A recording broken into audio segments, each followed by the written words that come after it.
Well, let's kick things off as everybody's in and eagerly waiting. Thank you all for coming in early. Dennis, thank you for starting the webinar early. I'm raring to go, Lee. You know, I love everything to do with the financial planning club. The funny thing is, we're about 5 slides deep because we were just chatting about what we was talking about, right? So uh, Oh early well. 11 a.m. for you, Andy. Where in the world are you today? Um, First things first, good afternoon. Thank you, everybody for joining us again. Sussex, and is there a time difference between Sussex and Essex? Or have I read this wrong? 5 p.m. in South Africa. So we're international at the moment, guys. We've got people all over the world tuning in, so that's amazing. Please make the most of your time with us. We tend to spend the full hour going through the presentation today with Deborah and Dennis, which is going to be great. As you can see, the chat function is open, live and working. There is a Q&A section that you're more than welcome to use if you'd like to do things a little bit more incognito. You're more than welcome to. Feedback is incredibly important to us. So when you exit the webinar, if you do hit, when you hit leave webinar, there will be a little bit of a feedback form that pops up. So please do participate and give us your feedback. It's the only way we can improve and develop what we're doing and really just add into the string of what we're doing and everything like that. So feedback's important. So please do complete your feedback forms at the end. Please do ask as many questions as you'd like while you've got the experts in the room with us. If not, we might have some time towards the end for a bit of Q&A as well. So please do hang around for as long as you can. Just want to touch on the Financial Planning Club. It's been an incredible year. I say that because I can't believe we're approaching November already. It's going in the blink of an eye. Everything we do at the club is really based on structure, guidance, clarity, and most importantly, accountability to make anything in your business possible. Everything we do usually starts with a real high level, in-depth 3-year business plan. We then break that down into a smaller 12-month roadmap and again into 90-day sprints. So you could be looking at sort of growth, you could be looking at operations, tech, people and culture. Either way, the club is here to support you and your businesses. It looks like we may have lost Deborah, Dennis, so I hope you're ready to take over on all of the slides today. Aside from the club membership for business owners, we wanted to create a bit of a community that works for absolutely everybody, that everybody can get involved with. So as you know, some of you have well come from our WhatsApp groups. It's really good. It's buzzing. It's no fluff. It's just solving problems on the go. It's connecting you with like-minded individuals that are playing the same role within the business as you are. Our webinars are expert-led. As you know, we've got Dennis with us today and Deborah, who I think has momentarily dropped out. I will check, but she might still be with us. I'm right here. She's coming back. Here she is. We've also got our face-to-face events, which are hugely popular. We've got one coming up at the end of November in Birmingham, and I'll share some more information around that for you all shortly as well. Our podcast is on the go. You can listen to that, hear from business owners, the highs, the lows, the ups and downs about where they are and how they got to where they are in today's world. So that is Financial Planning Business Owners, so the Financial Planning Podcast. And again, we run quarterly CEO roundtables, so real high-level discussions with decision makers that are really focusing on the challenges that are present within their business today. So all good stuff. As I mentioned, the club is on tour. We are going to Birmingham on Friday, the 28th of November. We are really designing our events, our face-to-face events for business owners. But we are opening it up to self-employed advisors, if you like, that are wearing multiple caps within their business, because we do know that advisors that work under large nationals or networks or even smaller DA firms, sometimes they are responsible for their own admin, power planning, they are responsible for their own tech and everything in between. So it's a good day. We cap it at about 50 owner managers in the room. Everything's really interactive, so please do let us know in the feedback form at the end if you'd like to come along to our Birmingham event. Just touching on briefly on the agenda, we kick things off with a real in-depth personal motivators session. I know these guys are huge advocates of the archetypes. We do something very similar on a personal motivators session. What type of archetype are you? And I know the guys are going to run through it today as well. We are also looking at strategies to win and retain clients across multiple generations. I think this is very, very important. We talk about the great wealth transfer coming up over the next few years. So it's about engaging with different generations, because not everybody is bought in and engaged to your usual method of contact. And then we finish off with building a client referral scheme that actually works. So we've got a really fun, interactive day. Sitting and listening at club events is not possible, unfortunately. You do get 5 hours of CPD, and it is completely free to attend. So again, just let us know on the feedback form if it's something you'd like to come along to. We've got 2 webinars lined up. First one up is on Friday, the 7th of November at 10 a.m. So we're joined by the incredible Justine at Tatton Investment Management. And this is all about succession planning. So really about maximizing the value of your business. So it's all about creating long-term value by sort of refining your proposition and simplifying your operations, and to understand what it really takes to be exit ready while you're still growing your firm. I think that's quite important. Many firms will just go at it all guns blazing, running a business and growing a business, and then come to the end and think, I want to sell it. And there's so many things that you could have done beforehand to make your business sort of succession planning ready. So please do come along to that if you're interested in sort of having your business exit ready. Then on Friday, the 14th of November at 10 a.m., we're welcomed by Aspen again, some club favourites of ours, Aspen. We are looking at goals-based investing for the next 10 years. So we're going to be exploring how financial advice is really involvement from sort of investment-led to truly sort of goals-based planning. So helping clients define what success really looks like and how to design portfolios that track real progress, not just performance. So again, same way you registered for today's webinar, on our website, you can register for any of our up and coming webinars or revisit any of the webinars, because every single one is recorded. Don't I know about it? Just want to give a quick shout out to everybody now collaborating with a club. Each and every one of these businesses do play a massive role in defining sort of our members' challenges and helping our members navigate change and unlock new opportunities within their business. What unites these guys and girls in these businesses is their shared commitment to moving the industry forward. And how far along have we come since the dreaded word COVID? It's come on leaps and bounds, the industry, which is amazing. It's all through innovation and a genuine desire to make a difference. So from technology to training to marketing to compliance, recruitment, and everything in between, just another huge shout out to everybody now collaborating with the club. So that leads us on to today's topic.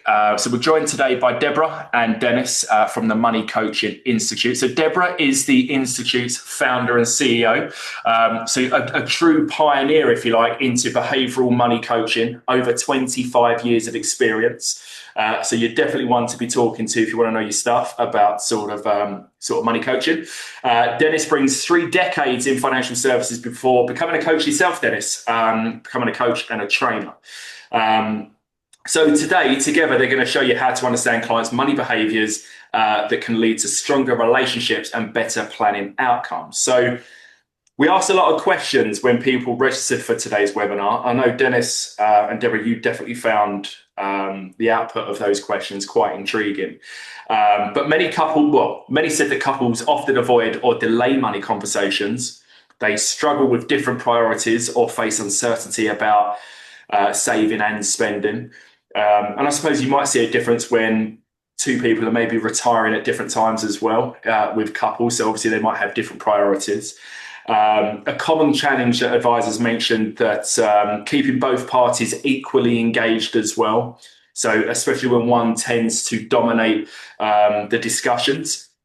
And overall, there's a real appetite for tools and coaching frameworks to help manage the emotional dynamics of couples as well. So what's your thoughts on it, Deborah and Dennis? What did you take from the answers that the audience provided us?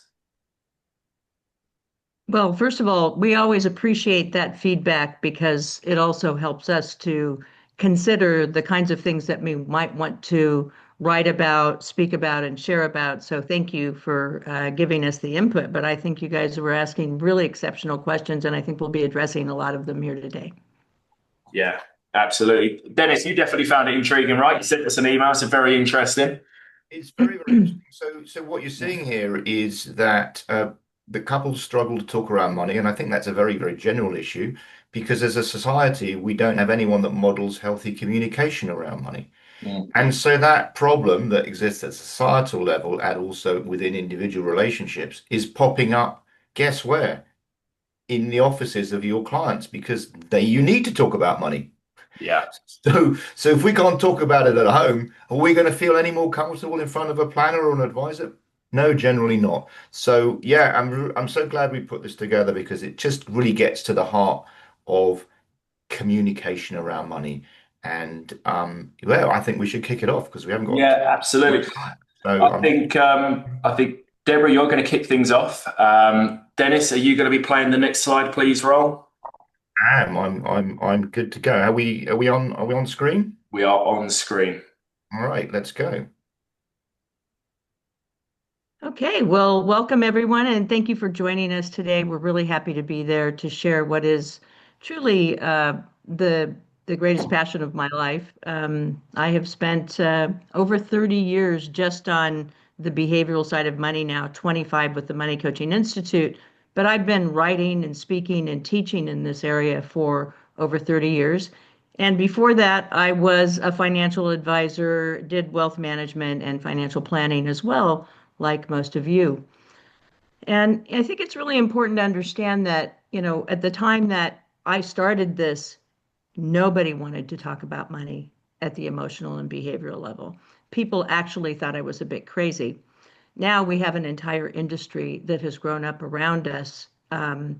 And over these many years, we've developed some incredible processes and methodologies that make working with people around money, individuals and couples, significantly easier to digest and utilize. And the benefit to the client is so substantial.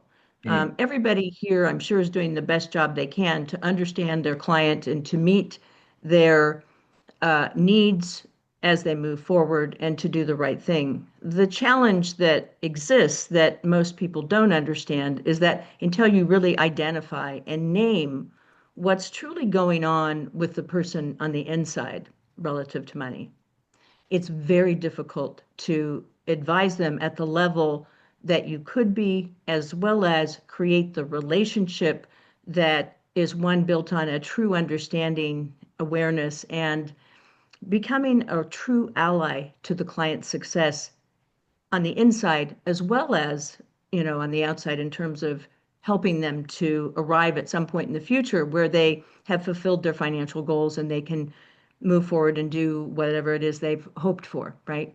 So this work is really about empowering people through coaching and engagement to help them to understand, as well as the advisor or planner, exactly what's going on. It's a deeper look beneath the hood, and the methodology defines that because it's very specific step-by-step methodology. You don't have to reinvent the wheel. So once you have that information, you actually truly know your customer, you know your client. And we're all tasked to know our clients in order to give them the best possible advice. But we're missing an entire piece of that, which then, of course, contributes to the reasons why clients do not fulfill their goals and never really fully implement the financial plan that you've spent a lot of time and energy creating for them.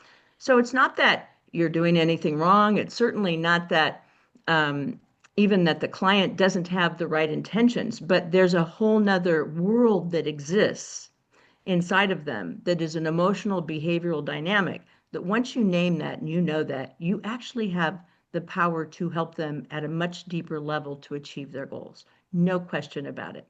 And in doing so, you get clients for life because Mm. they know that you know them and you've had a conversation and gone deeper with them, and something transformational happens in that space. And we do this every day, so we promise you this is just the reality. Dennis, there you go. So in this short time that we're going to be together, we're giving you an appetizer portion of what it is to work with couples and money. And couples and money is the deepest end of the water as far as I'm concerned. It's really powerful. I just spent 3 hours with a couple last night who were in crisis over money dynamics. And the thing to understand is that because the subconscious is playing such an enormous role, and when I use that word, sometimes people go, oh, I don't know if I want to go there. But truly, when you have a methodology, you don't have to worry about it because you just learn to ask the right questions and you have a process. And then the client reveals what needs to be revealed. So it's not as hard as it may sound. So we're really looking at how a client got to where they are. And the fact is that a child's brain is just a recording device. It's recording everything all the time. And because our brain, when we're children, is very soft and malleable, it's growing at a very rapid rate. So whatever's going on in that environment is actually contributing to what ultimately will become the hardwired patterns that drive that client's decisions for the rest of their life. The challenge is the client doesn't know what those patterns are either. They know they have feelings, emotions, experiences, reactions, triggers, you name it, but they don't know why, and they haven't been able to figure it out. And so their experience relative to money is often less than positive. In fact, I think Dennis and I can, say without question, the vast majority of people's stated and lived experiences are by far more negative than positive where money is concerned. We rarely read a money biography and have it be like, fairy dust and happy memories. It's usually filled with pain, suffering, and things that happen that the person never has spoken about and therefore doesn't really fully understand how what happened created the behaviors, right? Now, bear in mind, when people share these experiences with you, you don't have to do anything about that. It's not like we're here to diagnose and treat people. We're here to presence for them the story and help them understand how they got to where they are, and then map it out in a very clear and visible way with the family patterns and looking at the origins, and then helping the client over a period of time to begin to understand and change whatever's going on that's creating challenge or conflict individually or within their relationship. And as Dennis said, the greatest problem is that nobody teaches us how to have these conversations. And because we have such unpleasant experiences from childhood forward, it's kind of a hotbed of emotion for people. So people will tend to either shut down and don't want to talk about it at all, and or they might get activated and sometimes emotional around it, but they usually don't know why. So this is going to really help you with some very specific strategies to understand how you can be in that space when it occurs with a couple that you're working with. One of the things that I realized when I was first developing this work is how often when a client came to me for money coaching, and I did see this when I was a financial advisor as well, but I didn't understand it yet myself. But it made me curious enough to move forward and develop this work. But what's very important to understand is that we tend to think that financial planning, financial education, and all of the, literally billions of dollars that have been spent to develop that field, which is important, can't possibly solve, practical financial strategies do not solve emotional or behavioral dynamics. So we have to put the cart before the horse. If we understand the behaviors, if we've named them, we have an enormous opportunity to help the client move beyond those so that then the practical side that you've worked hard to create for them and you're tasked with trying to manage and get them at some point to a finish line, that stuff comes easy. But until you understand and the client's actually actively engaged because they know themselves now, there tends to be a lot of resistance, but the resistance isn't always conscious, by the way. So the client knows they're not doing what they need to be doing. They don't feel good about it, but they don't know how to get over that hump to the other side where they're actively engaged in the way that we would all like them to be. And so there's a bit of self-sabotage going on but it's not being done at an intentional level. And as advisors, it's really important to know that it's not because your clients don't value you. It's not because you're not doing a great job. It's because there's more going on beneath the hood that has not yet really been named, explored, or understood. So we work a lot on understanding how the brain itself influences all of our decisions. And the challenge is that our own human brain by design presents some obstacles because we don't just have one brain, we have three. And we all started out with a very basic, primitive, instinctive brain. Hunter-gatherers, and every day was like Groundhog Day. You had to get up, get out, hunt, gather, come back, satiate, and the next day get up and do it over again. It's believed by evolutionary biologists and psychologists that, we are designed to seek an outward perspective on how to get our needs met. We're not really well designed to understand the inside. And certainly at this point in time, there was no understanding because our primitive ancestors didn't even have a thinking brain. So what happened is that by design, we tend to be wired for survival, wired to react, to get out of harm's way, and also very much prone to be wired for desire, which makes us human wantings and does limit our capacity at times to actually experience delayed gratification. We look out at the world because that's our nature, see what everybody else is doing and having, and we think we should have it and do it now. And that's actually driven by the lesser part of the human brain, right? Eventually, we got an upgrade to brain 2.0, which is the emotional brain. And this actually created an enormous storage facility. And this storage facility is in our brain, and it archives our entire history, our emotions, our memories, our experiences. Whatever happened is stored there, but it becomes largely subconscious content. And think about that similar to a computer. We all have a computer, but I don't know about you. All I know is if there's a problem with the computer, an infected sector or a virus or something, then the computer is going to run at less optimal and or it breaks down and crashes. Well, that's essentially what's happening with people, is that there are all kinds of files in there that are not very good files. And yet we have not had until very recently the capacity to even see or understand what that is. But now we do, right? So once we begin to excavate and understand the subconscious content through a very specific process, suddenly the client starts to say, wow, I had no idea that's why I was doing what I was doing. And they begin to not only have an awareness of why, but an awareness of how that eventually created the conditions for them to not do as well as they could. And this happens not only in our specific practical financial side of money, where people are prone to have a lot of avoidance and aversion and other challenges, but it also has had an impact on their relationship. I just met with a client yesterday. She's on her third marriage. Every single one of those marriages have had money issues.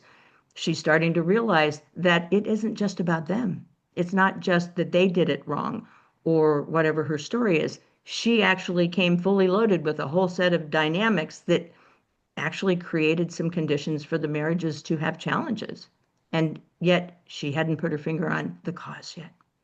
So money coaching is going to look a lot deeper and help you to understand more of the relationship between the behaviors and what happened, help the client understand that so that they can course correct.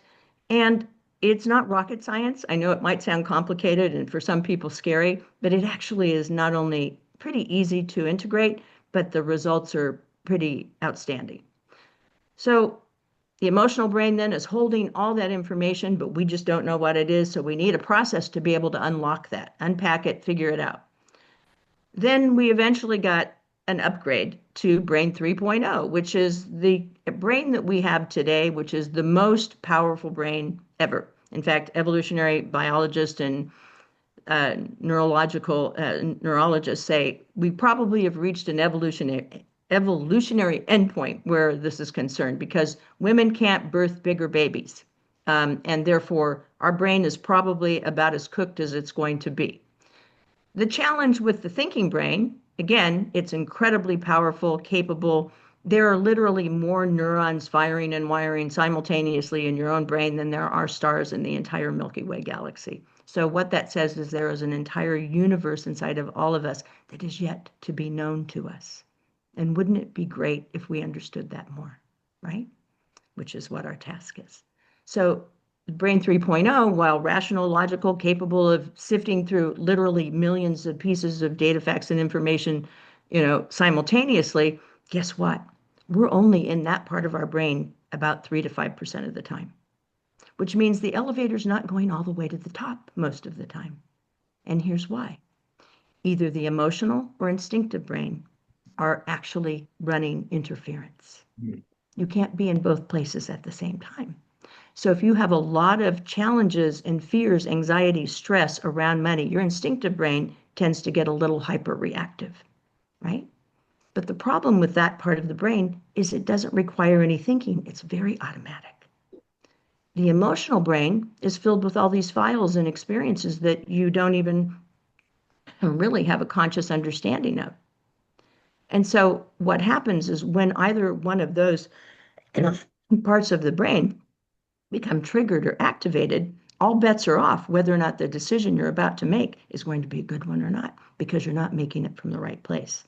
Decisions that are made reactively from the instinctive brain are usually very flawed, and the emotional brain is based upon what happened in the past. But if what happened in the past wasn't very good, it's not a very good predictor of future behavior, right? So we need to help people find a way to access and utilize their thinking brain and to even know when they're there or not there. And that's part of the beauty of the work, is I can ask a client when we're in the middle of a conversation and I can hear them going off the rails a little bit. I say, okay, so let's just stop for a minute and I'd like you to close your eyes and tell me, what part of your brain are you in right now? Because we've given them a resource. We've helped them to understand how they can discern between these parts of their brain, and then they pull themselves forward and they can start to access the part of them that's far more resourceful, far more likely to get them where they want to go. Sense? So we learn largely as a result of our environments. As I said, a child's brain is just a recording device. So if you have kids, be very careful. I always tell people, don't talk about money in front of your kids, but don't make it so secretive either. Neither is the best, right? Because everything that is happening in the brain, especially early on, is happening at a deeply subconscious level. And it's not until we're about 12 that the brain starts to slow down in its development. And then we're still hardwiring patterns, but the basic hardwiring has already occurred, and then it slows down. And it's not until we're about 25 that the brain's really fully cooked. And whatever is there, that's the model. Now, if that model is flawed, right, and what we've learned is either challenging, filled with pain, suffering, or even just basic contradictory messages and modeling. And I don't know about you, but when we are out in front of audiences, we always ask this question: how many of you grew up with parents who were exactly on the same page where money was concerned? And you can just tell us right now if you'd like to put it in the chat, because what we find is that most people's parents are quite different. And in money coaching, we say this is called the 3 C's, where there is confusion, meaning a child is seeing parents either say or do and model differently and or even contradictory themselves. That will create internal conflict for the child, which will then present itself later as contradictory behaviors. Sometimes a person has both parents' patterns, and boy, does that create a lot of internal conflict, because on any given day, they're not sure which way to go. So that's when the tendencies toward wired for desire will show up, because, if you're not really sure what to do, the easy thing to do is just buy it or do it, as opposed to have to go through a process of researching and figuring it out, right? So all of these things happen so early, but they're not happening directly. That's what's important to know. The child has no control over the content that they're recording. So, Dennis? Oh, there we go. So it's just important to understand that everything that happens to us as children is either going to promote the conditions for us to fare well where money is concerned, and I mean in all respects, including our relationships. And relative to couples, this is particularly challenging because now you've got yours, mine, and our patterns. And then when the couple doesn't know or understand their own dynamics, they tend to get into increasingly more conflict, but they don't have the language or tools how to resolve them. So you end up getting into a situation where you see the couple have basically, it's like a boxing match. They take sides, one's over here, one's over there, but there's no ref. There's nobody there in the middle to help them understand or navigate that territory. And I always say, essentially, when I'm working with a couple, I'm the referee. I don't wear a whistle, but there are times that I think I should, because they just don't know how yet to communicate through whatever the conflict is. And in almost all circumstances, money is the symptom, not the problem. In other words, it's usually not even about money, but it's impacting and influencing their lives financially, as well as the way they feel, how they feel in terms of safety and their ability to communicate in a way that's healthy and effective. So our hardwired family patterns really happen as a direct result of the brain, number one. The fact that we don't have formal training or education, which you all have that education, but even so, you're all human and you have your own subconsciously driven patterns. The wonderful thing about our training is everybody actually gets to go through the experience and understand themselves. And boy, is that a powerful thing, because even if you know about money and you're really an excellent advisor, planner, whatever, it doesn't mean there's not stuff there for you too to look at. And as we begin to identify what our triggers are around money, and we all have them, we then have a powerful tool to begin to understand that once we notice it and become aware of it, that we now have some power over it. So either you know it, you understand it and you have an awareness and you can be in charge of it, or it's going to run in the background and it's fully in charge of you. Mm-hmm. And so I kind of think it's better if we, all understand and learn about it. So we're no longer at the mercy of these dynamics that were hardwired early, of which we had no control over in the first place, right? So I always like people to know is like when you look at your money dynamics and your archetypes, sometimes people will say, oh, I feel so bad, or I have a lot of shame. And I'll say, look, you did the best you could with what you knew. It's not your fault. None of it is anybody's fault. This is a collective, societal, deeply entrenched dynamic. And the more light we bring to it, the more we can actually begin to change the world, because money is actually the deepest pocket of suffering in all of humanity. It really is. Yeah. So when you think about money types, we must really just say, we're not talking about your personality. Archetypes exist in the collective. Carl Jung was the father of the modern archetype, but archetypes existed long before that. They're part of the collective, meaning if it's an archetype, if these particular patterns, behaviors, and tendencies exist in all peoples everywhere. I've traveled to many, many, many places in the world where people initially go, oh no, we're not, our people are blah, blah, blah. And hands down, every single time, these archetypes are present everywhere. But they're not who you are. They're not your personality, and they're not fixed. They're tendencies, and they're 100% behavioral. So I always say to clients, listen, you have a child. Every once in a while, and it's the perfect angelic child, and most of the time, and every once in a while, it turns on you, and you don't even know where that child came from, because suddenly its behavior is really challenging you. Well, we're basically all like that, right? We all have a little child inside of us who misbehaves. But it doesn't mean that we no longer love that child. We don't say the child's a bad child or that I'm a bad person because I misbehaved. We say these are just behaviors. Once we understand them, we can change them, but it's not who you are. And so there's no reason to have shame. And it's also not your fault. But in the end, we as adults all have a responsibility to look at our lives and say, hey, this isn't working. What's happening? We need to get some help. And when you take responsibility, you actually start to have the capacity to change and transform your life. So all of our archetypes are not, we all have all 8 money archetypes inside of us. It's just a question of who has the most speaking parts and who's driving the car. You don't just have one archetype. Our system is a profiling system. So the innocent is how we all start out. This is the part of us that's trusting, but tends to be pretty disempowered, indecisive, and really would just like somebody to rescue them. This is a client who just says, just tell me what to do.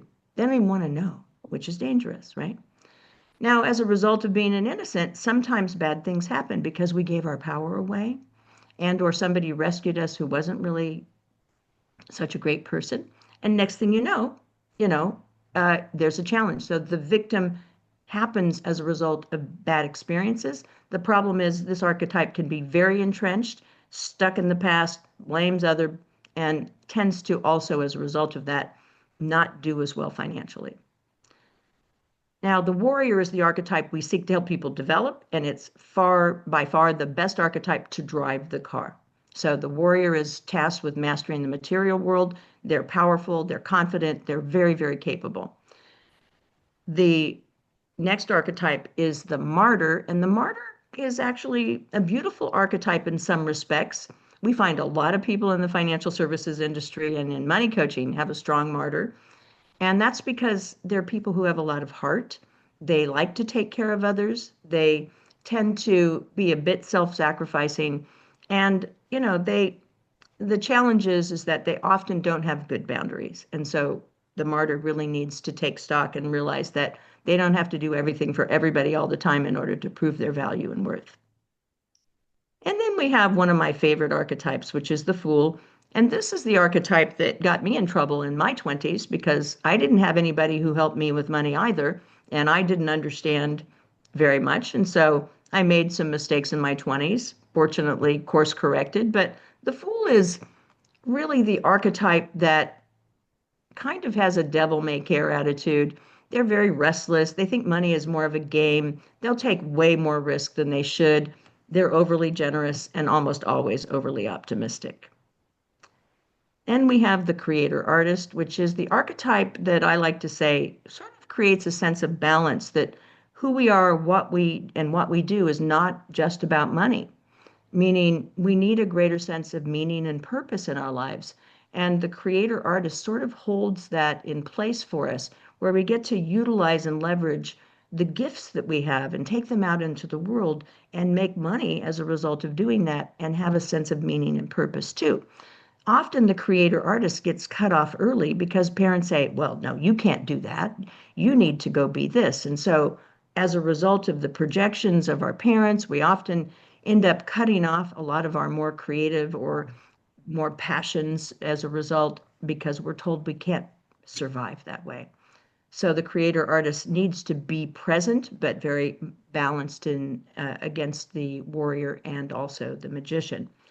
The tyrant is a challenging archetype, and we're seeing the rise of the tyrant collectively, which doesn't usually fare well in society. Think the fall of the Roman Empire, etc. So the tyrant really is all about money. Money is the most important thing. And so I want you to understand that all archetypes exist on a spectrum. We could all have a little tyrant inside of us. Yeah. I don't really run up very much of a tyrant, but if somebody steps on my toes, they're going to hear about it, right? And that's how we all are, because money does trigger and create pain for us, usually as a direct result. So think of it as a tripwire. If something bad happened and you were hurt financially by someone somewhere along the line, and today someone steps on that tripwire, there's going to be a reaction. So you can either have it sort of a light on the spectrum version of any archetype, or it could be darker and more what we call a shadow archetype. Shadow archetypes are always more challenging, but again, it's not who you are. It's where you are, and there's always a reason for it that we need to bring compassion and non-judgment to. Because if you understood how and why that happened, you would understand that the person was just trying to find a way to cope with what happened. Lastly, the magician is sort of the glue for the archetypes. The magician is tasked with mastering the inner world. It's the know thyself archetype. It's the part of us that really is tasked with understanding ourselves and transforming what isn't working. So that's a bit about the archetypes. Dennis, you can take it from Thanks here. very much. So just to wrap up on the archetypes, the reason we go into this is because when you see your clients, they've got the archetypes coming up against them. So one of the classic challenges is when you have an innocent married to a tyrant, and that's the couple in front of you where one of them does all the talking and the other one is too scared to interfere. And so the language of archetypes gives you a way of understanding the dynamic inside of what's actually happening.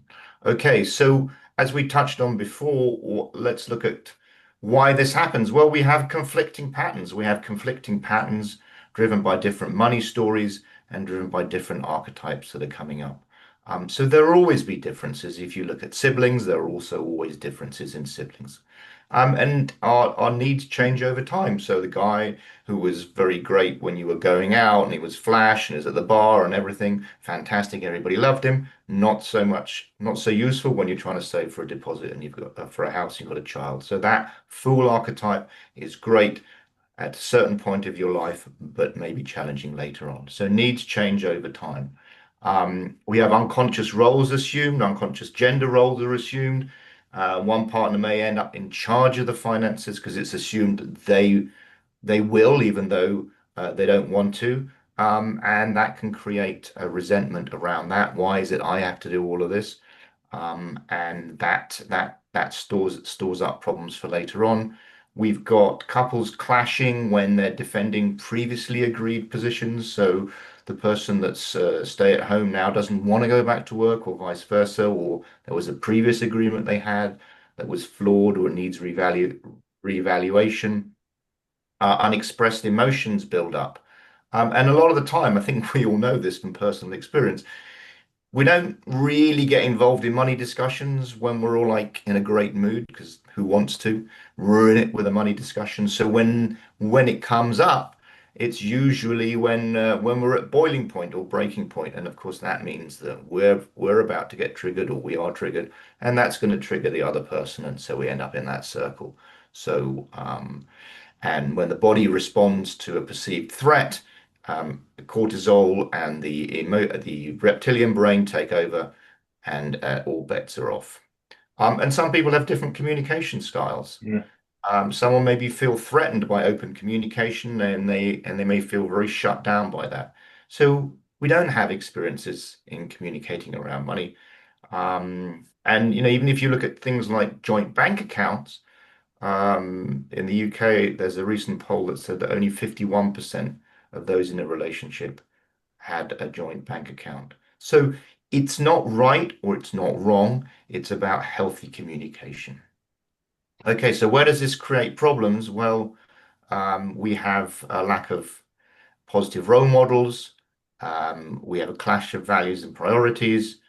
Let's just get through these to fairly quickly because I think they just follow on from the last ones. Now, here's an interesting one. So parenting conflicts can be very big because what message are we trying to give the children is one area where parents will clash. They're like, no, this is how I was brought up, and this is what I want to do with the children, and the other, and so that the children provoke this. It's like the lightning rod that provokes the conflict within the family, which was possibly separate. One person's a bit of a spender, one person's a bit of a saver. But when it comes to the kids, all of a sudden everyone's much, much more reactive. And of course, the challenges, other than the conflict around this, is the messaging. So in those situations, and maybe that's some of you grew up around this, parenting conflicts in your own childhoods leave you with this sense of unease because parents fought over money. All I remember in childhood was my mum and dad fighting over it, and so that can lead people to be very find it very difficult in their own lives to bring up discussions with kids because all they remember was there was never any healthy discussion in my family around money. it was always an argument. So, what have we got here? Common money traps. Okay, money traps. Dennis, before you move on, sorry to interrupt your flow, but I know there was a couple of polls that we wanted to run just to ask the Oh, I'm so audience. sorry. I completely forgot about the whole Right. thing. Right now would be great for the poll. Now's great. Yeah. So let's. Now is great. Good timing. Good timing. So, look, the first poll that we wanted to ask the audience is client disagreements and moving forward. And why they answer that first question, I always find it interesting about the archetypes and the communication plan and the communication style as well. I think it's so, so important. I think no matter where you look at it, even in a previous career when we was looking at the marketing and how we tailor different messages to different people in different organizations depending on the role that they play, and we almost give them an archetype that we feel that they will sit with due to the role that they play. So we tailor our communication Sure. to land better with those individuals. It is exactly the same with advisors when they're sitting in front of their clients, whether that be in a couple. I think if you can identify the archetype of your client, you can absolutely tailor your messaging and the way that you communicate with that individual a little better that will resonate with them and make them feel a lot more comfortable, right? Totally. So if you've got someone has got the characteristics of high innocent, you're going to need to do more reassurance with them. You're going to help them, and you're going to have to help them to feel safe. I think in all aspects of financial planning, clients can only move forward as far as they feel safe. So having an understanding of the dynamics within individuals is really, really helpful. Okay, so we've got that poll over. Do you want to we've got 65% of people saying occasionally they have issues where clients can't move forward. 5% frequently. So wow, that's quite challenging, isn't it? And 30% of you said no. So that's great. Let's have the next poll, please, Lee. Next poll's coming up. A poll is being shared. Bear with. Let me just stop that one, and we can launch this one.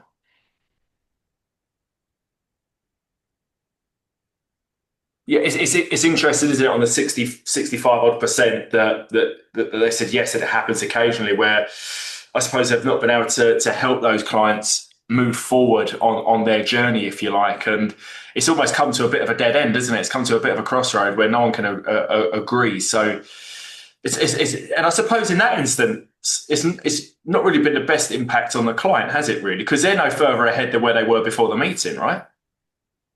Well, the other part that becomes really a challenge is as a result of not actually being able to resolve the conflict, it's going to get deeper and they're going to Yeah, be less reluctant to meet and engage because yeah, every time they do, it brings up a sore spot, yeah, right?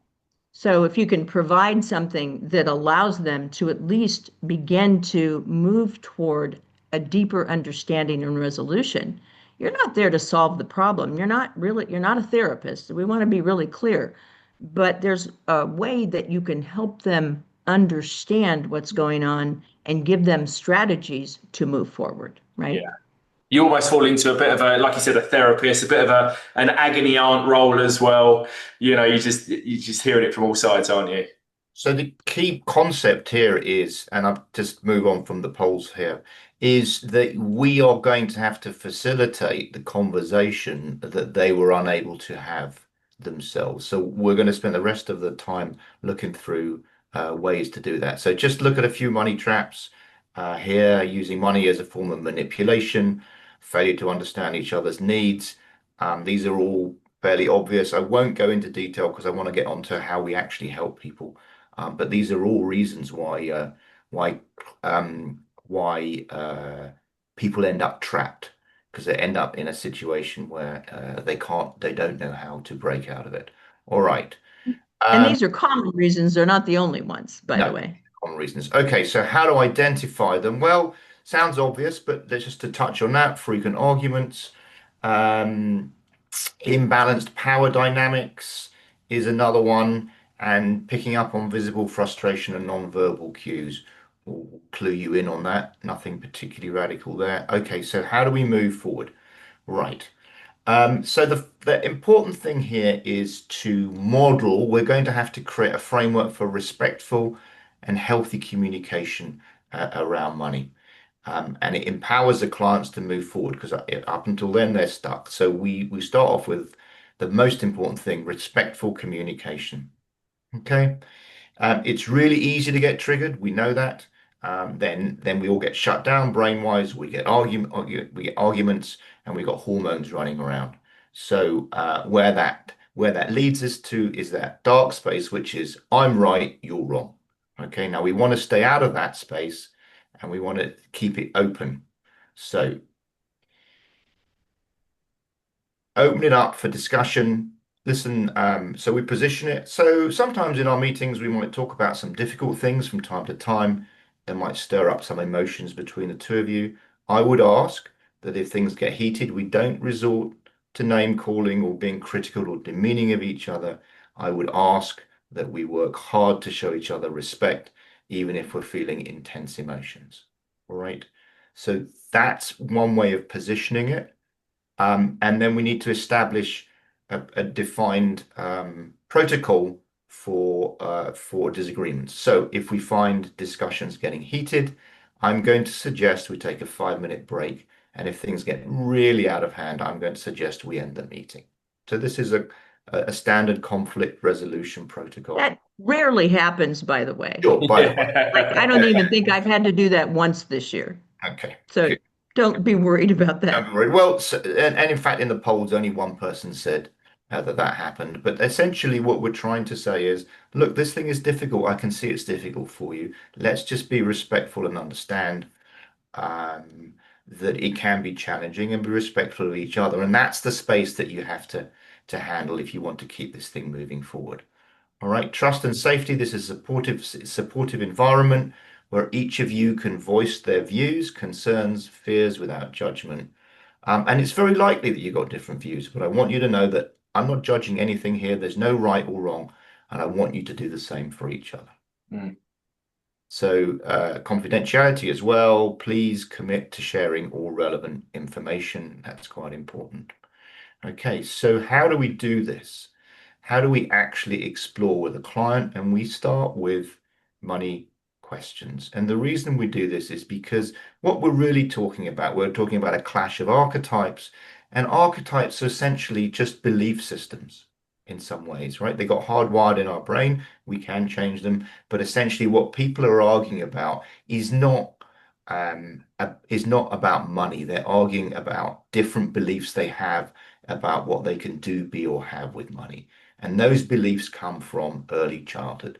So the easiest way and the best way to think about it is, okay, if you've got a clash of one person thinks we should save for this and one person thinks we should spend the money instead, you're not going to resolve that. That is not a spreadsheet. You can't got a formula or a macro for that. What you're going to have to do is explore why that person thinks that way.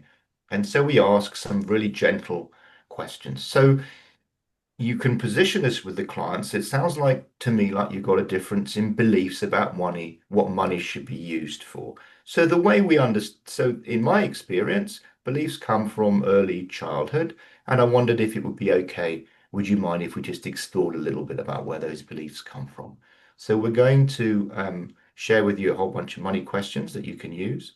Um, the the the knack with this is to find one that you like. One of the ones that I like recently is when you're in a discovery meeting, you can say to a client, "We're going to be talking a lot about money. So I just wondered, would you mind telling me a little bit about how money was talked about when you grew up?" Nice open question. And then you're beginning to see where the beliefs come from. Mm. So you give the client the space to talk about their beliefs. And what happens over time is that both parties learn why the other person believes what they believe. And then they can begin to see that the person that's spending the money is not trying to sabotage their financial freedom. Maybe when they were growing up, they were never given anything. And so as an adult, they just want to give themselves a few nice things. It's not a direct threat. Now, the other person may have grown up in an environment where they came from great scarcity, and therefore saving is really important to them. But they're clashing because all they see is the money behaviors, not the money beliefs.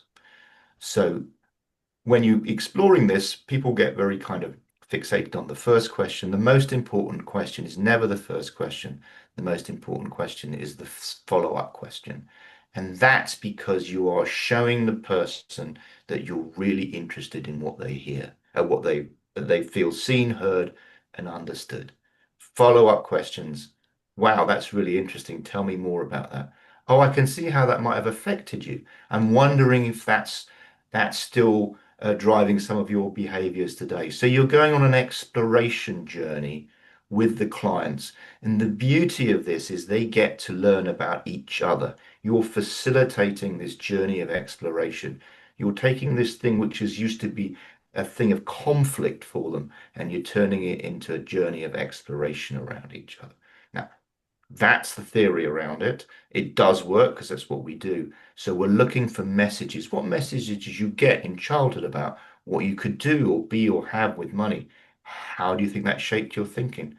How do you think it was helpful? Do you think it was unhelpful? So if we take this, the person that likes to save a lot, that's fantastic. That um, builds financial security. But maybe can you think of a possible downside to it? And you can begin to see where extreme frugality starts to impact people's abilities to show up or to be generous or to be kind to themselves. So yes, saving money is great, extreme frugality is bad. Buying people gifts is great.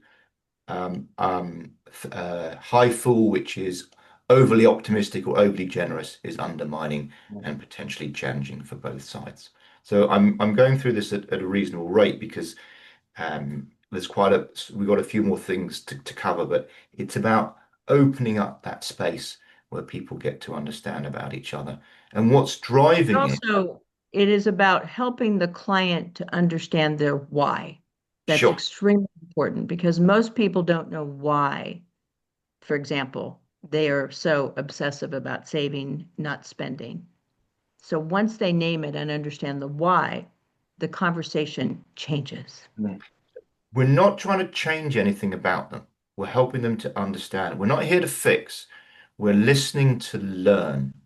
Listening creates safety because when you feel that you're listened, if any of you have got children and you want to help them calm down, you listen to them. You give them 100% of your attention. You say, tell me where it hurts, or tell me how you're feeling, and you give them that attention. It doesn't change for adults. We all want the same thing. Clients want to feel seen, heard, and understood, especially around their money. Not just, it's not just numbers. So listening creates safety. Listening does not mean we agree, we're just listening. Your thoughts will come in, let them flow out. One way to anchor the listening to learn idea is to set yourself an intention to listen. Where you direct your intention is where your attention will go. How do we do this? We repeat what they say. So that sounds interesting. It sounds like you've got some strong messages about saving in childhood. Use some of the phrases that they used. Summarize their stories, thank them for sharing, and that's it. We're not fixing anything. And then you can ask them once they've explored each other's um, stories about, and you can go into this question possibly maybe separately on how do you make financial decisions as a couple, and they can begin to see how individually they do it. So there are three relationships in the room. They have their individual relationships with money, the money that when I grew up, and they have a joint relationship. Mm. And so when you want to understand the joint relationship, in order to do that, each person has to understand a little bit about themselves and their own relationship. Conflict is hard. We've touched on it. And it's helpful to name it. So naming what we can actually observe. And it's okay. I noticed that when we talk about budgeting, this is producing different opinions. Would you mind if we explored that? I noticed that you're not aligned on the issue of savings. Can we explore that? It's there in the room. You're asking for permission to explore it. I'm picking up on different points of view about how to support your children. So we're not talking about right or wrong. I'm just picking up on differences in the room. Can we explore that? So yeah, I can see this is producing some strong feelings, which tells me that this is really important. to you. So name what's going on, understand different views. This is the exploration. And there's no great right or wrong on this. We all struggle with articulating our views around money, and that's okay. So a lot of people struggle with this.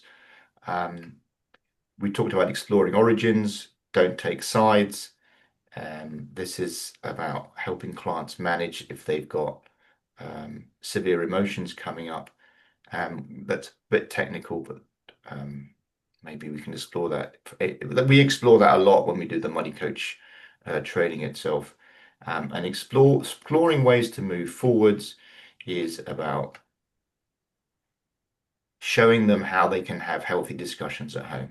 So setting your environment up for success is really important when you want to have any discussion. But a lot of us forget that because we argue about money when the credit card bill comes in, or when there's a and when there, or when something else comes up. So if you want to have healthy discussions at home, fix up a time that you won't be interrupted.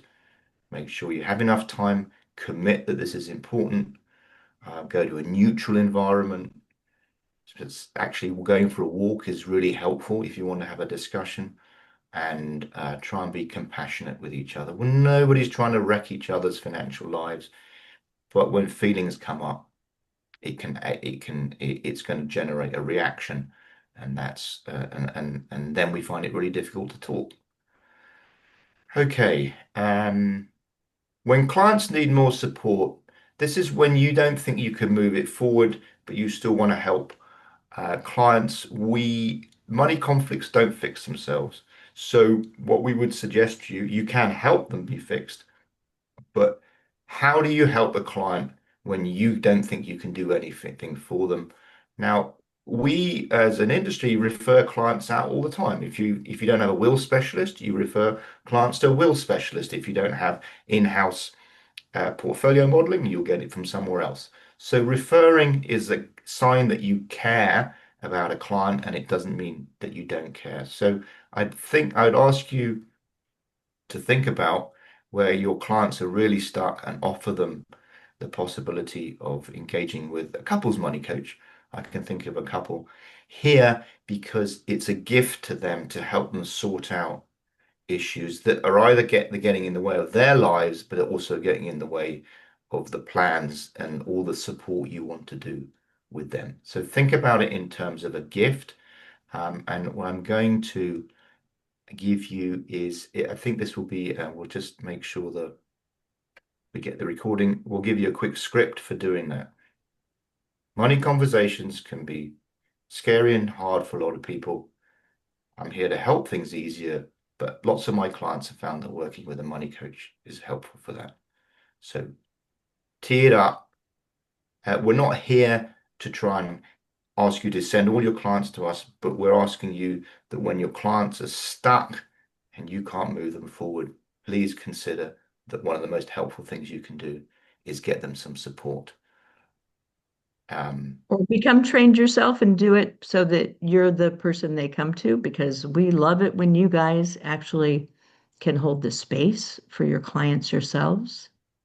So Um, and so just know that we believe that every financial professional has the capacity to learn and to do this. do. And so just to wrap that up, the money coach training that Deborah referred to earlier, do you want to finish with this final slide, Deborah?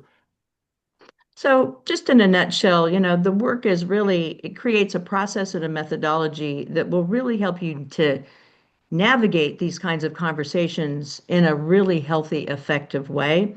Manage whatever emotions would come up because they're going to come up sometimes, not all the times. And then knowing how to handle that, and also how to support your clients at a different level, especially when they're having challenges or they're in the middle of life transitions, which tends to percolate more conflict because they may have different opinions about what they should be doing. Helping them to actually understand the more subconsciously driven aspects and their why, because once they understand the why, they tend to immediately begin to improve because they also have a place within themselves that kind of relaxes into the knowing of there's a reason why I've been like this. and now I understand it, and I can forgive myself or others, and I'm committed now to move forward differently because now I know, right?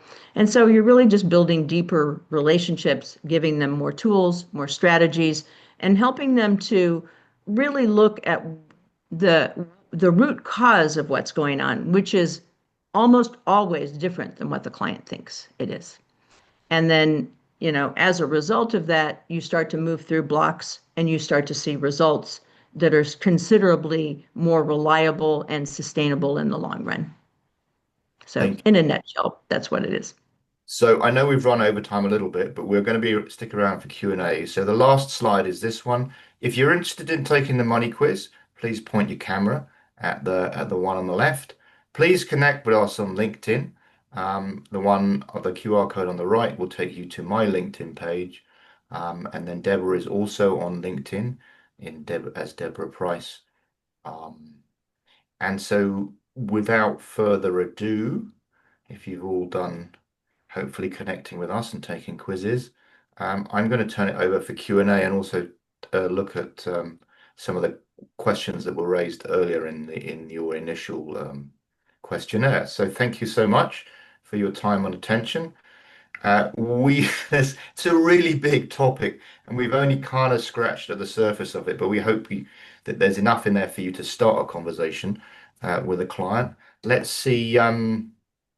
Let me just stop sharing. Have I stopped Yeah, sharing? you certainly have. Yeah, I just want to thank everybody for coming along. I know we've run slightly over, but appreciate it's a topic that we can talk for hours. So if you can stick around and have a chat with us, then it's very much welcomed. If you've got to shoot off, it's completely understandable. Thank you for coming along, and hope to see you at the next one. And as always, please do complete the feedback form. Thank you very much. Thank you, everybody. One of the questions that I did see that I wanted to address directly, because I skipped past it in the presentation, is when one partner is silent and the other one does all the talking. What do you say? You say, "Thank you very much. We've heard a lot. Thank you very much for. We've heard a lot from you." Sorry, that's not quite the right word. I'd now like to turn to the other. So thank you, X, for sharing everything. I'd now like to turn the attention to Y. Now, sometimes Y isn't saying anything because that's actually quite challenging for them. They don't want to do that in front of X. So always reach out and see whether or not, how do you create a sense of safety for the silent partner to share with you what they're thinking? It's almost pulling them into the conversation, isn't it?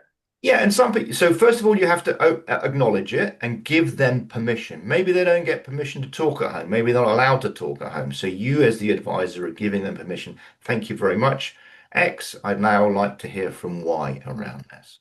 And if Y finds that challenging, then go to Y separately and ask whether or not they could. It would be easier for them to have it as a separate conversation. Yeah, I mean, I would actually think that, most people, all you have to do is ask the right question to get them to open up. And a really simple question in that moment is, I've noticed that you're a bit quiet, and I'm wondering, in your family when you were growing up, did you ever talk about money? Or was it safe to talk about money? Now, most of the time, the person will say, no, we didn't talk about it, and it wasn't safe. Yeah. And then just say, well, listen, what I would like to do is help you to know that in this moment, right now in this room, you are safe. And so I'd love to just explore with you a little bit about how you're feeling about what's going on right now in your financial life and with you and your partner here. How do you feel about, what we've been talking about so far? Yeah. And Love that. maybe even ask a direct question like, do you have any fears or concerns that you could just share with me? Mm. And so you're starting to open it up and trying to make it safe.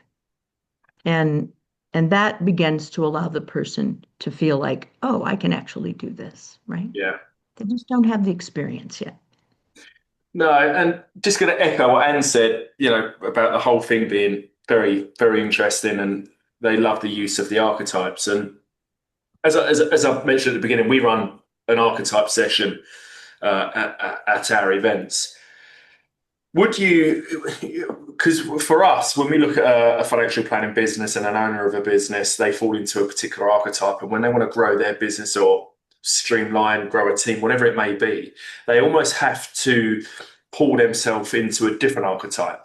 So we run a bit of a session with them where, we have the archetypes in front of us, printed, branded, make it a bit of an interactive, fun game.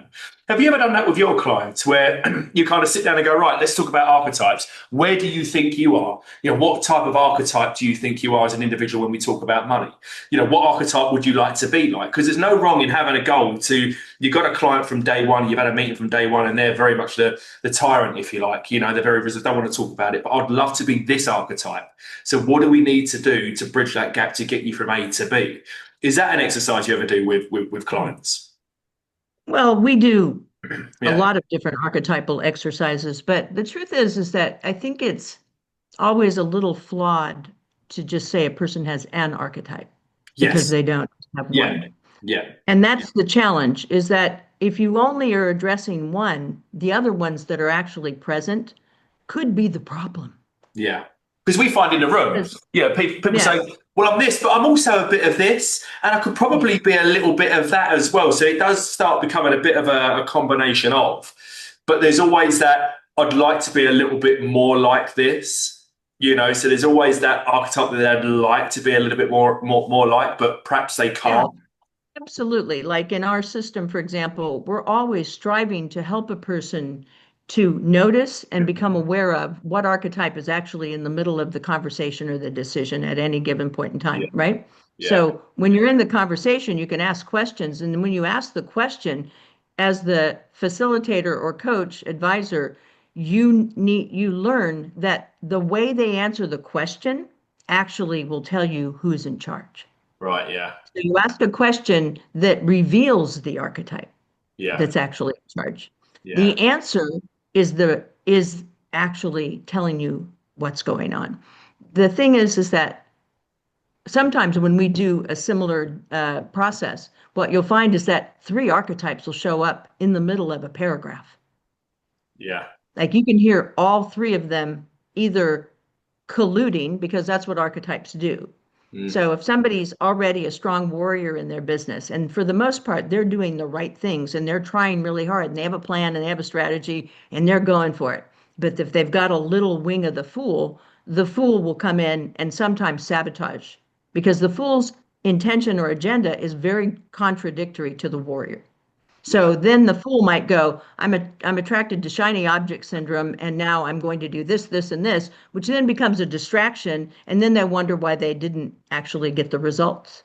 Or they could have also a tyrant in the background who goes, well, I can't spend any money now because if I spend money, then I'm not going to have enough, and it activates fear and the instinctive brain. And then next thing you know, that person isn't spending the money they need to on the things they should be spending money on because they have resistance to spending that money for reasons that aren't even fully conscious. And yet in the background, the fool will go and do something completely unreasonable that isn't necessary. And so what I call it is the gas brake syndrome. The fool's putting the gas on and the tyrant's braking. Meanwhile, the warrior isn't making any progress because there are three archetypes actually actively involved in that person's business, but he hasn't named them yet and he doesn't understand why they are this way. Mm. The tyrant has to be the one you address first, because the tyrant actually, that putting on the brakes and not being able to spend money appropriately to grow your business is an indication of a very deep and old pattern where that starts to activate and trigger their fear. Mm. And the fear may or may not, and at this stage in their life, that fear is not rational any longer, right? Yeah. It's Yeah. based upon past, not the present. Mm. So I when think, you're looking at this through the lens of archetypes and fears, what the archetypes are really showing you is there's a level of fear. So for the tyrant, the tyrant behavior, which I must control things, is a fear around lack of control and losing control. And so in that space, it sounds really challenging, but you can't help if you're scared of talking to people about their fears, you'll never help them get past them. So when you look at the behavior, we're back to the kind of one who doesn't talk. Their fear is of of being shouted down, maybe making the wrong decision, of looking stupid, and all sorts of things in that space. That's why they're not saying anything. And the other one's taking control because their fear is lack of control. So when you start to explore that a little bit with them around where that came from, it opens it up. It kind of brings it out of the dark, and you can go, yeah, sure, I fully understand why it makes sense to save so hard. Tell me a little bit more about that. And you Yeah. begin to help them. Once people feel less afraid, even if they're afraid of their fears, they can start to move forward. And the beauty of this is that we get to do that. No one else gets to talk to them about their money. We're in a unique position to help them understand that. And the thing with talking about fear is that if that, that's what the whole therapy world is based on. It's Yeah. okay. It's okay. Some people want to talk about this stuff, and that positions you. Most people do, actually. They just don't know they do Yeah. until they get in it. I think Positions you as a unique space. You have a unique opportunity, and you can be a unique advisor and planner, being the one that they go, oh, that is the best conversation I ever had around money. I thought, it was going to be this, but actually, I felt like they really understood me. Now, it takes a bit of training, so it's not a 1 minute webinar, 1 hour webinar, but the process of meeting a client where they are is saying, let me find out where they are. Where are they with their fear? Where are they with yeah. their beliefs? What do they really feel about spending, saving, investing? And just hold it for them, acknowledge it, and go, wow, that's pretty difficult, isn't it? Yeah, I think when you two both get in your flow, Deborah just then, when you was in your flow, talking about the archetypes of the warriors and tyrants, it sounds like an absolute minefield, But I think it's just repetition. It's just understanding that the answers that they're giving you, or the way that they're acting or reacting, it's just triggering different behaviors, and it's about having that coaching brain in yourself to react to that in a positive way and asking the right questions to get the outcomes that really they want to get to. Right. So it's what questions do I ask? Yeah, What do I do with that information? So yeah, if you've asked the question, the client said, well, you know what? We never talked about money growing up. yeah, I'm like, well, this could be really hard for you. I mean, that's logical, right?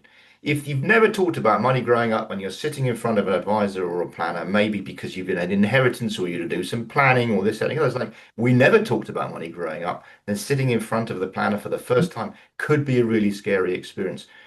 And if you simply go, wow, if you never talked about money growing up, this could be really hard for you. How are you doing? That is a you've yeah. done this huge thing for this person, which is ask them where they are and go, wow, meet them there. I suppose it's Just how comfortable they feel, isn't it? I mean, I Right. can imagine a lot of couple relationships. One could be the breadwinner and one might not necessarily be the breadwinner, if you like. They might feel a little bit less comfortable talking about it because they might not feel they have much of an input on that, if that makes sense. So Well, it's even worse than that. The person who isn't making the money often feels they have no right to say anything, yeah, which Not is my really money. a there you challenge go. There you and go. not a good way for a relationship to grow, and or to foster intimacy and connection. Whether I you're making money or not, you should be a participating partner. Do you think, Dennis, going back to your stat, do you think they sit in the 49% that doesn't have a joint bank account then?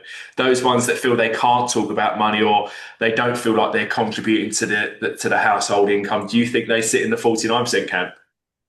Oh wow, what a good question. I I don't think so. wouldn't put a No. rule around it. What you do though when you open up the conversation is it sounds like you make most of the decisions. How do you feel about that? So Mm. sometimes you get people that Yeah. have taken over. They're running it because that's just gender stereotype a little bit and go they're either the main breadwinner or they are the man. And they're like, yeah, but actually, you know what? I really wish I didn't have all this responsibility. I really wish my partner would come up. And so what happens is that I have all this pressure and resentment about having a feeling of like if I get this wrong, we're going to lose all of the money. Oh, Dennis, I firmly sit in that camp. I firmly see myself as I am so busy doing this, that, and the other that I quite comfortably hand stuff over and say, look, you manage the expenditure. You just tell me where we sit and where we are and how we're doing every month. It's just, I suppose it's about the role that you want to play when it comes to money, doesn't it? Because I don't want to play a great role in it. I'm happy to be told Well, when. I just saw your archetype loud and clear right there, darling. And that's it. And exactly that. You've just went straight back onto the archetype. So it's very clever stuff, isn't it? It is very clever. It's very base. It's very simple, but it's repetition. It's just always listening for those triggers and that information that client is giving you, and where that leads and feeds your next bit of conversation and your next question. Totally. What do I do with that information? How do I reflect Exactly. it back and tell the client they've been heard? Yeah. Uh, Yeah. yeah, if saving was very strong, then you're going to be, what does money mean to you? Is it safety? Is it freedom? Is it power? Three different things to different people, different conversations. Yeah. If it's safety, then you are going to have a different level of conversation with a client because they're what they want in from a saving, spending, and investing perspective is different to the person that sees money as freedom. Yeah. So even that But simple that's question, also only what they're telling you is what they're conscious of. It doesn't mean there's not a lot more sure. underneath the hood.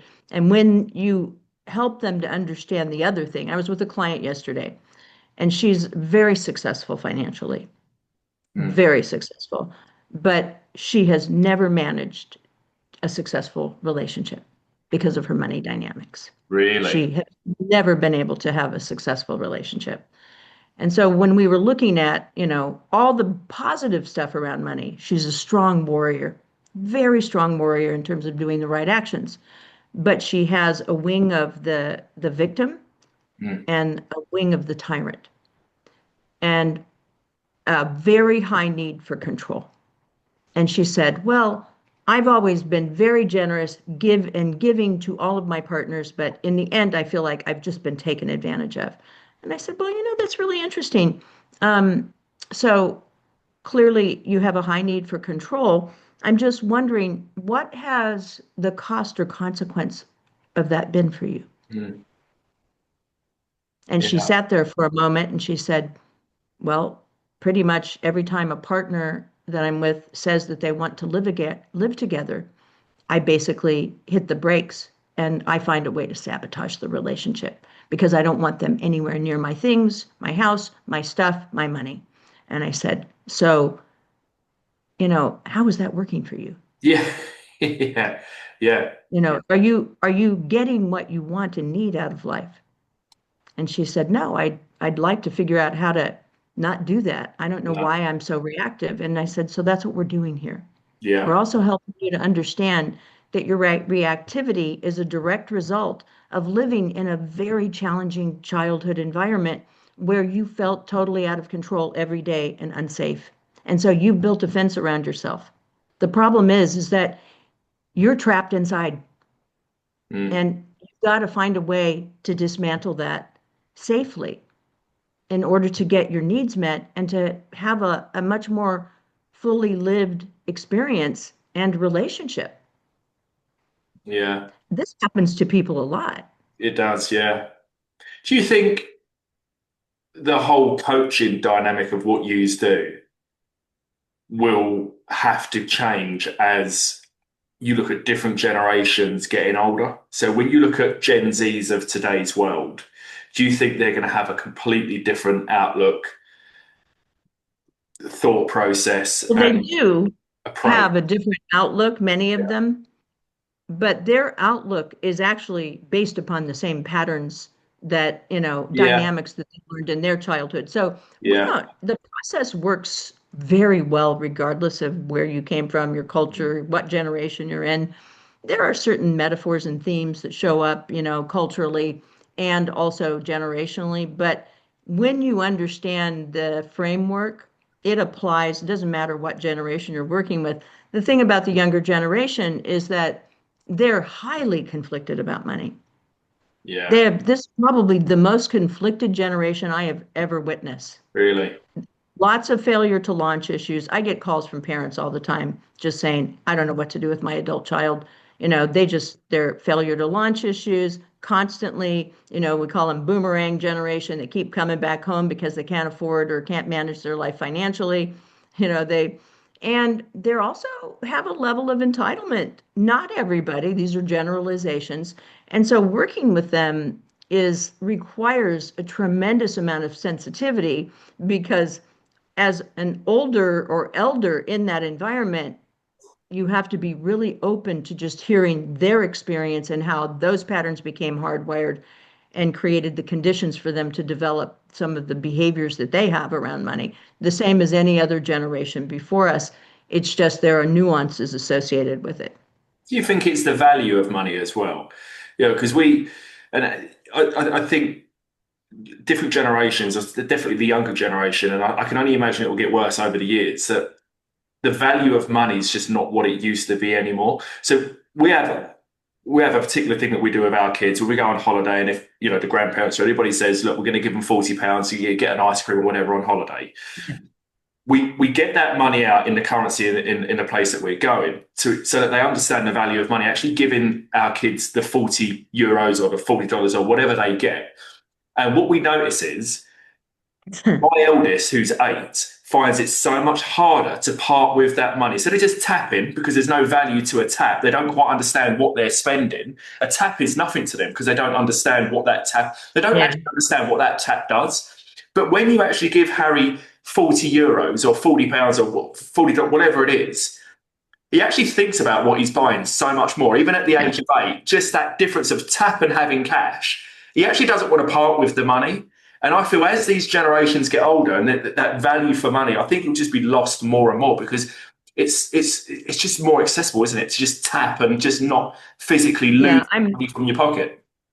Well, I work with parents and teach them, how to help to cultivate a healthier relationship with money with their kids. And I basically say, don't give them any credit card or any ability to tap anything. You've Yeah, got to give them tangible experience with money. They 100%. need to hold the money. They need to 100%. have a relationship with it because you're creating patterns that will become very easily just moved into. And there's a lack of connection and awareness, just the way that you're saying that then creates the opportunity for example, the fool archetype to just run amok Yeah, because there's no direct association between yeah, that card and how much money they're spending, and or if it's a credit card, the cost of that over time yeah. suddenly becomes, it's not even part of the conversation at No, all, right? no. So we have to teach better habits, and then we need to model those habits, and then Yeah, we need to message. So those things all need to be very congruent in order for the child to grow up in an environment where they have an understanding of money and a value system, and also learn behaviors that are being presented, modeled, and messaged consistently within their family unit. And that's Like, just not something most parents ever really do because they don't know themselves. and one of those behaviors is safe, open discussions around Yeah. money. So it's okay if Harry, it sounds like he's unlikely to, it's okay if he blows the €40 yeah, because it's only €40 as long as it's safe for him and you to have a discussion with no judgment around it. Obviously, the downside is he's got no more ice creams for the rest of the holiday. And that's okay because that's a learning process. yeah, So the problem with not giving your kids pocket money is how they're supposed to learn about this stuff. They yeah, learn through experience. We all learn through experience, but it has to be safe for that experience to be discussed. yeah. And so, what did you learn from that? Well, Mm. and was that okay? Was it good? Was it bad? So you're talking about frictionless spending. What scares me is frictionless credit, and it goes by another name, which is buy now, pay later. So Yeah, frictionless credit's even worse than frictionless spending. When you put the two together and you've got a brain that's wired for instant gratification and delayed gratification has to be taught, then that's really challenging. And so I think to your earlier point, one of the challenges in today's culture, certainly with children, is that everything's instant. Right. Yeah. If I get it tomorrow, that's too late. So 100%. everything's in a race to the bottom. It's like Yeah. brainstem economics. Everything's Yeah. in the race. Anything we purchase these days, we look at delivery time, right? We look at Amazon, we go, right, it's tomorrow. And if it's not tomorrow, why is it not tomorrow? We're impatient as Right. a society. So how do Right. you teach The thing, children about delayed gratification in an environment that says you don't need delayed gratification? Exactly. Instant is what you want. Yeah. Yeah. Yeah. My youngest would happily spend it on the first night and he wouldn't think twice about it. He's only 6, so he doesn't really understand it. But Harry's definitely, he'll always ask the question, how much will that give me left? How much will I have left? If I buy that, how much will I have left? The thought of having nothing for him scares him. So how much will I have left? And, oh, I won't get that now. I'll have a look in the next shop, or I'll go to the next shop, whatever it may be. So you can definitely see an age thing in there as well.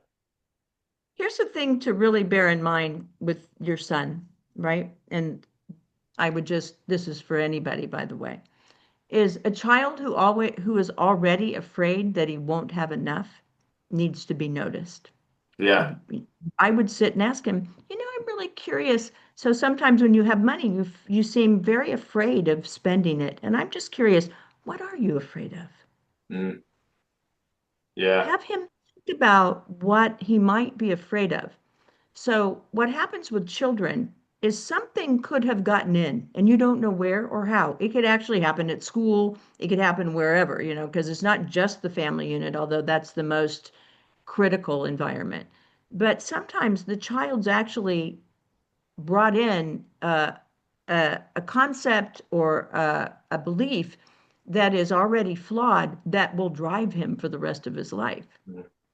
And so the thing is to ask him, what is he afraid of? And then the other thing that I love all children to be given an awareness around is there is an invisible supply of money that is available to you always. All you have to do is figure out what you're good at Mm, and know that if you apply yourself and if you want to figure out how to make more money right now so that you don't have to worry about ever spending money, then let's talk about the kinds of things you could do to make more money. And I will help you find that way. You can do, he could have a little business. He could do a paper, we don't have paper routes anymore.